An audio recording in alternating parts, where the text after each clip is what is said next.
Welcome back to News Geelong, here on site at the Geelong RSL sub-branch. The Surf Coast Shire has installed a new sandstone entrance sign at the Bells Beach Surfing Reserve. Now, the new sign is a locally designed and produced statement that the community can be proud of, aiming to reflect the natural environment of the reserve using site-specific materials.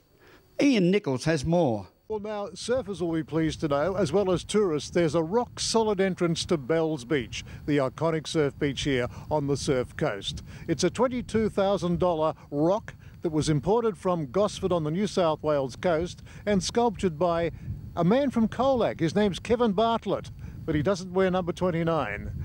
Libby Coker, the Surf Coast councillor, is very pleased with the end result. It's a fantastic new addition to Bells Beach. This is a constructed sandstone that reflects the colours of the cliff and the natural environment out at Bells. It is an iconic destination, and the sign is really a clear gateway to people now, to visitors and to locals to come and enjoy Bells. Now, you would have met the sculptor Kevin Bartlett. I believe he comes from Colac. Yes, he does, and he's actually done a number of sculptures of significance along our coast, and this one is of particular significance because it is at the gateway to Bells Beach, and a lot of surfers have had input into this, and a lot of the local community, and everyone seems pretty happy with the result. Well, we've got this wonderful icon, and there was something missing until this great gateway was created. Yes, that's correct. I mean, previously to this beautiful sandstone sign, we just had a metal sign, green and white signs there that didn't really capture what Bells is about. This sign is also a celebration of the 50th anniversary of the Rip Curl Pro, which is quite exciting for all of us. Yes, that was quite an occasion, and I think it's always been worldwide attention, but that was really the culmination of many years of wonderful surfing events down there. Yes, that's right. I mean, we've had many international surfers come and go from Bells Beach, and I think that what Bells lacked was a gateway, was a symbol that people can come and have their photo taken next to, that gives clear guideline as to where the start of Bells is. And of course you've consulted with the local Indigenous people as well, and they've given it their thumbs up, so to speak. Yes, the Wathaurong have given their thumbs up to this beautiful sign, as well as the Bells Beach Community Advisory Committee. So people now should look out for it. We know there's been a lot of controversy about buses and parking and all the argy-bargy that's been going on with Bells, but this will hopefully settle the whole issue once and for all.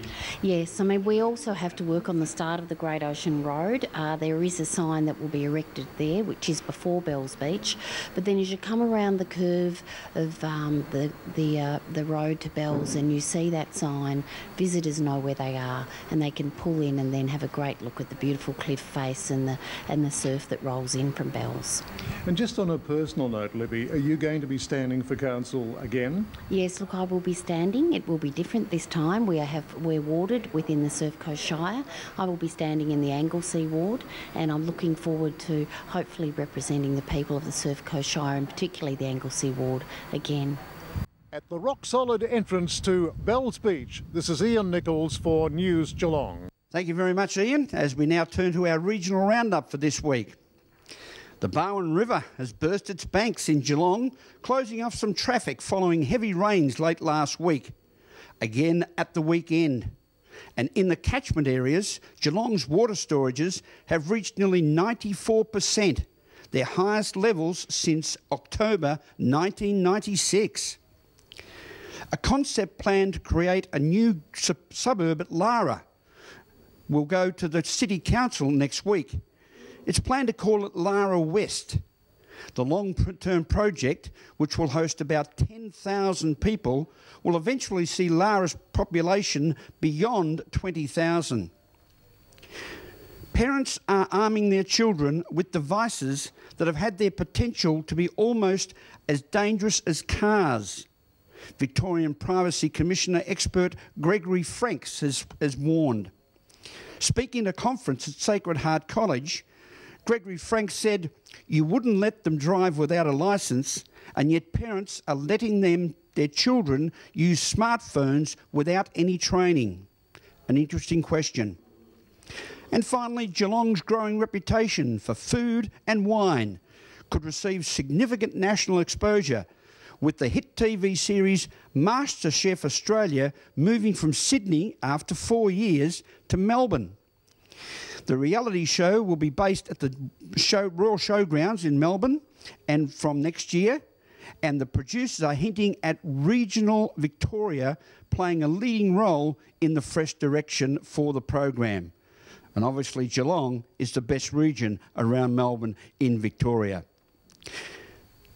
We're going to take a break, but don't forget you can contact and give us some thoughts and comments on what you would like to see and hear on our News Geelong programs via our Twitter account at News Geelong 31 or via Facebook, www.facebook.com/News Geelong 31. Give us a ring, let us know what you think, and we'll be there. We'll take a break and be back with more sport and weather after this.